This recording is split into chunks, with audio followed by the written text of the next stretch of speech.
Hey guys, welcome back to this place, and if you are new, then welcome here for the very first time. I am Carmen, and I'm Calvin. yes, and today we are going to be watching Season 1, Episode 17 of Avatar: The Last Airbender. Very, very close to the season finale now. We could finish it in like the next few days. I mean, you won't see it for a long time, but I'm just saying, we could watch it whenever we want. We could have been watching this years ago.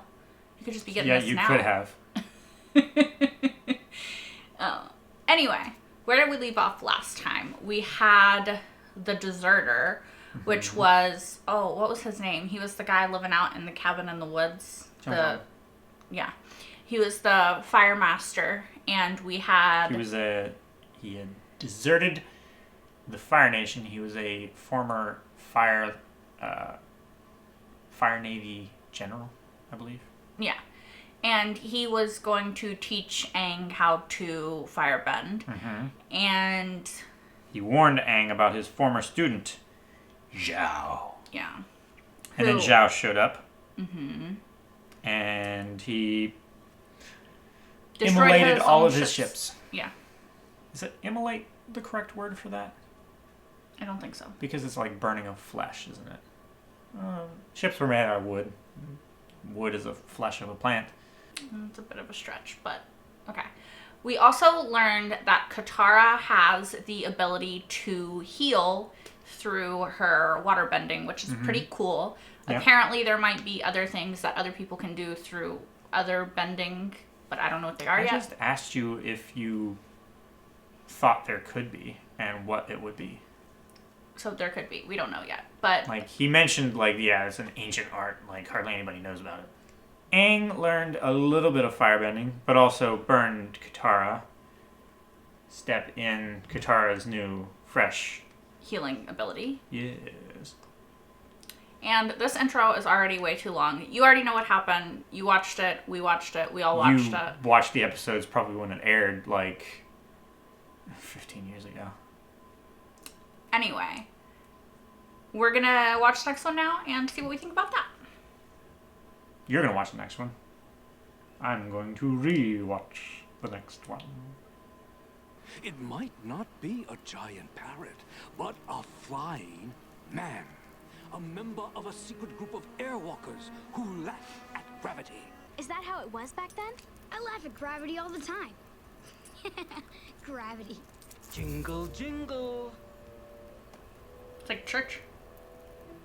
Why does he have that? Oh, cheapskates. Oh, much obliged, little bat thing. It means a lot. Little bat thing. Great grandpappy saw the airwalkers last week.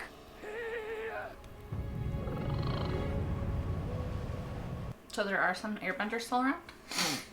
So he says. Air bison? Oh, no. I was hoping there was a bunch of little opposites. They really are airbenders. No, they're not. What do you mean they're not? Those guys are flying. Gliding maybe, but not flying. Oh! Well, what are they then? I don't know, Aang. That kid seemed pretty spirited.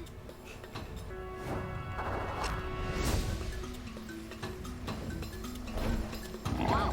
Ow! We better find some solid ground before it finds us. Is he in like a wheelchair? Kind of looks like it. Show that bald kid how it's done! Seems dangerous to be doing this with no actual airbending abilities. You're pretty good. Yeah, I know. But I can do more than fancy gliding.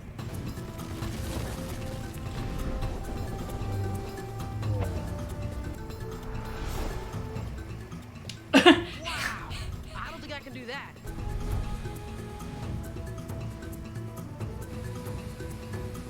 Drawing something with the smoke. With the big ears and What do you everything. think? It's great. I mean, it's accurate. You're a real airbender. You must be the Avatar. That's amazing. I've heard stories about you. Thanks. I like how he waits till he This lands to glider be chair is impressed. incredible. You'd think this is good. Wait until you see the other stuff my dad designed. You know? Wow! My dad is the mastermind behind this whole place. Everything's powered by hot air. It even pumps hot air currents outside to give us a lift when we're gliding. Dang. This place is unbelievable. This is supposed to be the history of my people.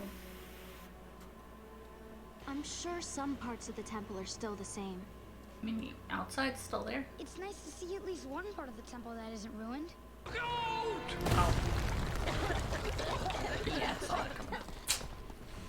What the doodle? Don't you know enough to stay away from What the construction doodle? sites? We have to make room for the bathhouse. Oh, You gosh. know what you did?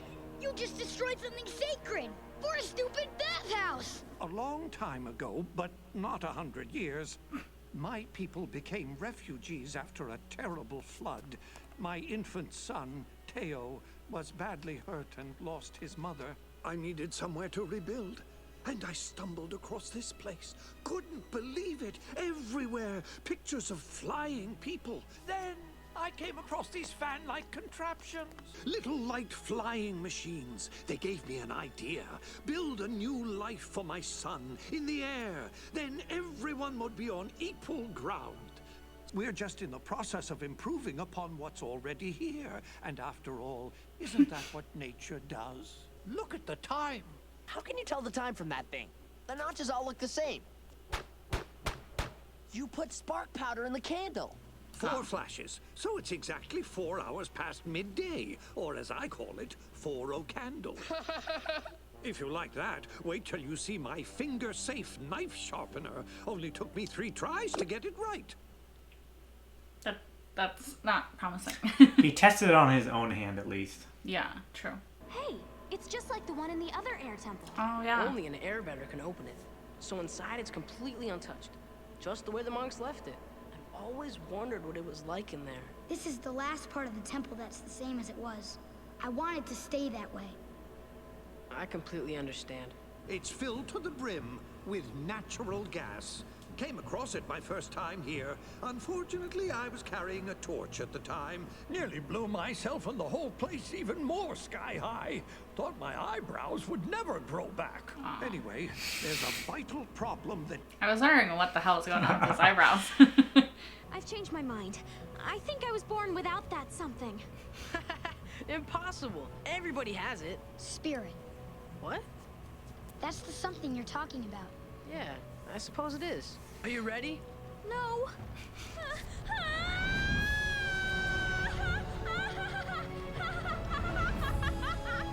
That would be pretty amazing. Mm-hmm. Hang gliding. Yeah. Terrifying. Mm-hmm. But Teo was right about the air. he's like, All I had to do was Spock." trust it. Let it carry me. How do I land this thing? What if I land over... Bug. Ah, weak old egg smell. Quick, find that egg.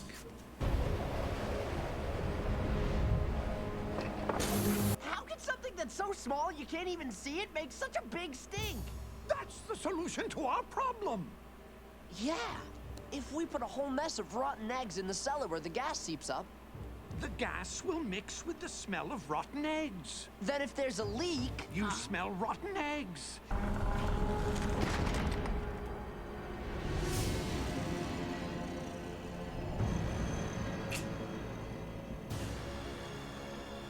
You're making weapons for the Fire Yeah, I was Nation. like, that's Fire Nation. So they did know how to open the door. The son just didn't know. It was about a year after we moved here. Fire Nation soldiers found our settlement. They were going to destroy everything, burn it to the ground. I pleaded with them. I begged them to spare us. They asked what I had to offer. I offered my services. I mean, he didn't really have a choice, you know? You know better than to keep me waiting. Give me what you owe us so I We can were be there for on like my way. 5 seconds. Well, is there That's a not- problem? Hiding very well. No, right this way. The deal's off. Not hiding at all. The Avatar. If I don't get what I came for, the Fire Nation will burn this place to rubble. Get out of here! You're leaving empty-handed. We have something they don't. Air power. We control the sky. That's something the Fire Nation can't do. We finally got the war balloon working thanks to Sokka. This boy's a genius. Thank you. You're a genius. Thank you. See, the problem with the old war balloon was you could get it airborne, but once you did, it just kept going. We got 4 kinds of bombs. Smoke, slime, fire, and... Slime. Stink. Never underestimate the power of stink. That would be the worst one, TBH. Stink bombs. Like, imagine if it smelled like a skunk. I would prefer to smell like a skunk than be on fire, personally. Fire Nation really has nothing better to do than try to, like... Fuck people over, Yeah. steal shit. Yeah. It's like a small group of refugees. You know what I mean? Slime. All you have is spears. You don't have projectile weapons. Avalanche. We've got him on the run. We need more slime. Come on, Appa. Those bitches trying to hurt Appa? Nah.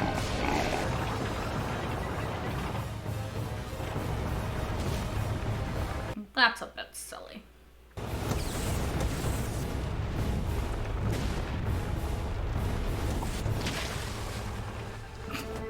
That guy's life is like...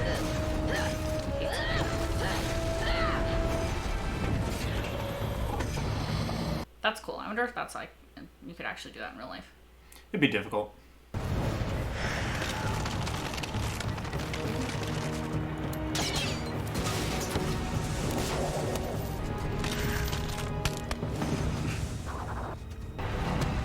Oh. Damn! Appa is going ham this last half of the season. You know? Where's that war balloon?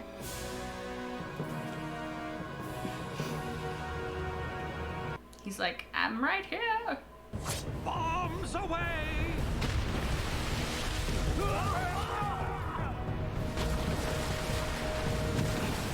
You smell that? Rotten eggs! There! That's where the gas is escaping! What are you doing? That's our fuel source. It's the only bomb we've got!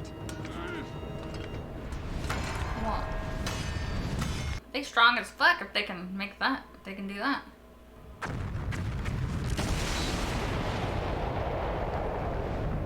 Oh, there go that guy's eyebrows again. Look, Everyone's they're dead. retreating. We're going down! No! Sokka, hold on!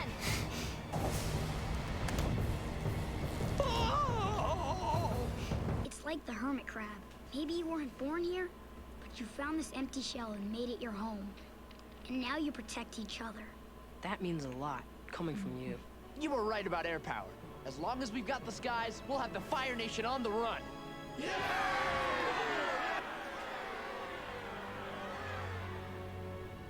Why did he make that face? This defeat is the gateway to many victories. Oh shit. They have the hot air balloon thing now. Mm-hmm. The war balloon. Yeah. Yep. Mm-hmm. Back to the episode. I thought it was a good episode. It's not my favorite. I don't think. It was a bit lackluster compared to like last episode and like the last few episodes, which I feel like have been really, really good. Mm-hmm. You know, it's not bad, and I think it's cool how they are being, you know, more inclusive, more diverse with someone in a wheelchair as like the kid in the story, and I think it's cool how his dad was able to give him the ability to not walk but fly, which Even is, the playing field. yeah, exactly. Like the fact that he even wanted to do that and he made it happen is really cool for his son, you know? Like I can understand where the dad was coming from too, with not really feeling like he had a choice but to make weapons for the Fire Nation. Yeah. Like he's not like the bad guy, you know?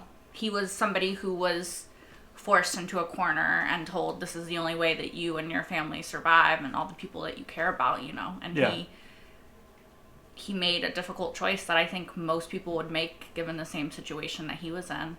And I like that we can see that there are people who have, quote unquote, aligned themselves with the Fire Nation. Like, he's making weapons for the Fire Nation, he's helping the Fire Nation, but he's not on the side of the Fire Nation. He doesn't support the Fire Nation. He's just a victim, like those people in those Earth Kingdom villages that are being controlled by the Fire Nation that we've seen earlier in the season, It's just a different sort of control. Yeah. A different kind of oppression. Yeah. It's like the scientists that were pressed into the service of the Nazi party in World War II. Yeah. Forced to try and create these weapons, and they would come up with all kinds of crazy ideas and stuff to try to give them something, Yeah. to still be valuable, and yeah, it's kind of similar to this. Yeah. You can resist to a certain point, but when who you're resisting is in such a imbalance of power above you, it's hard to keep resisting especially because, like, he had a small child and he had this village of people that he cared about. If it was only his life, I don't think he would have done it. But he valued the life of his son and the lives of the rest of the people enough to, like, be willing to go to that place. Overall, not, like, my favorite episode. I don't know how you feel about it. Like, no. It's not bad. It's just a little bit... It's kind of melancholy in places, too, because, like, you see how long it's been since Airbenders. The air nomads had lived there, and, like, stuff is getting destroyed. Like, the history of his people is being written over, destroyed. It's like the equivalent to, like, deforestation. Yeah. Kind of thing. He thinks he's doing it as, like, oh yeah, like, changing and growing and evolving is what nature does, but, like, nature doesn't just replace tranquility with industry. Mm-mm. And it doesn't overwrite history. It's not like an aggressive... Yeah. I think, thing. Like, and... Like, what he's thinking, too, is that, because they don't know about Aang, right? Like, it seems like they're kind of isolated. Like, maybe they don't know the Avatar came back. Maybe they do. I mean, they've heard stories and stuff. But before that, it's like, when they would have gotten there, Aang wouldn't have been back yet, right? So when he started most of his stuff, they think, like, we've only ever heard stories about the air nomads, right? Because they were, they were a while ago to these people, Yeah. I don't know why. I said like 800 times. Yeah, that's your stall word. Yeah. It's the word that you say when your brain is... buffering. Yeah. But to him, it seemed like it was such a long time ago that it's not... There's nobody that's going to be around to be upset that this sacred temple is being destroyed, or this whatever is being destroyed. Not of, like, the air nomads, not like airbenders and stuff. And his people needed a place to live and exist, and I don't know. I can see both sides of it. I can see Aang's upset at it because, like you said, it's the history of his people. Yeah, I'm sure there's, like, destroyed, historians and other kind of monks and stuff like that would be upset, because this is one of the 4 bender races on the planet, and you just almost disrespecting their culture, what's left of it. I like that Aang came around in the end, though. He said, you weren't like the hermit crab who finds its shell and then makes it its home. Like, you weren't originally from here, but you found a place and you made it work for you. Yeah. And I think that it's more important to, again, like, I think that history is very important and historical buildings and artifacts are very important. Yeah. But I think in this particular case, it's more important to focus on the actual living people that can benefit from being here now, as opposed to respecting the past of people who are gone. Right. Like, it's not Aang's place to deny these refugees a safe haven away from the Fire Nation. Yeah, when exactly. his people, unfortunately, have been dead for 100 years. You know, there's nothing that he can do to bring them back like that. No, there's nothing he can do to And bring them back, but this place that they're in it right can now. serve as a Yeah. as a haven for these people who are displaced by war. It can, yeah, he can't bring the air nomads back, but he can ensure that these people can continue to live, which is the more important thing in this instance, because they're alive right now, whereas they're not a memory that somebody has, which memories, again, are very important, but in this instance. Yeah. I was kind of worried that the kid was going to be like a secret villain, because he's like, oh, show me the room, and then Aang didn't want to, and then he did, and I'm like, well, there's going to be something that has to do with this room. Yeah. I didn't expect what he found. Happened, yeah. But I thought... It's like, oh, there's already shit in there. Yeah, I thought it was going to be empty. I thought it was cool, Katara using her water to make the little ice and knock the things over, or like envelop it and stuff. Yeah, which he said, like, he remembered his dad tinkering with them, and there was some kind of, like... water instability or something. There was, yeah, he was using some kind of system to provide stability that used water. Mm-hmm. And instead of, like, going after the water in the actual tanks, she just... used the snow, yeah. it was... She just manhandled them.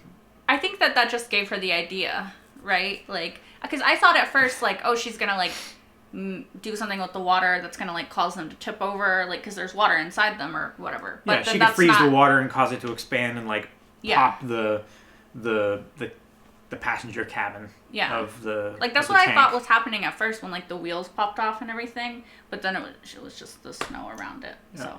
She just, like, put water or, like, the ice and stuff up beside the cabin and the wheels, and then froze it and expanded, and it just popped the wheels off the axles. That's what it appeared. Yeah. So it's like, that wasn't actually helpful, but it gave her an idea to do something else. But, like... Gave her an idea to do something. Yeah. Like, she hadn't really done much up to that point, other than... she was on Appa, like... She was helping hand out the supplies. The goo bombs and stuff. Yeah. So, not to say that she wasn't contributing, but as far as bending... Yeah. I felt like she could have done more earlier on. Yeah, when, like, I mean, snow is just water, so... Yeah, and she's, you know, one of 2 benders that they have on their side, you know? Yeah.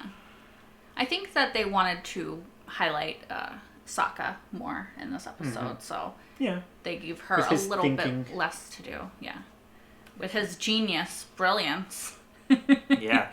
That guy just gave him a big head, which Sokka already has, so it's, like, unnecessary, but...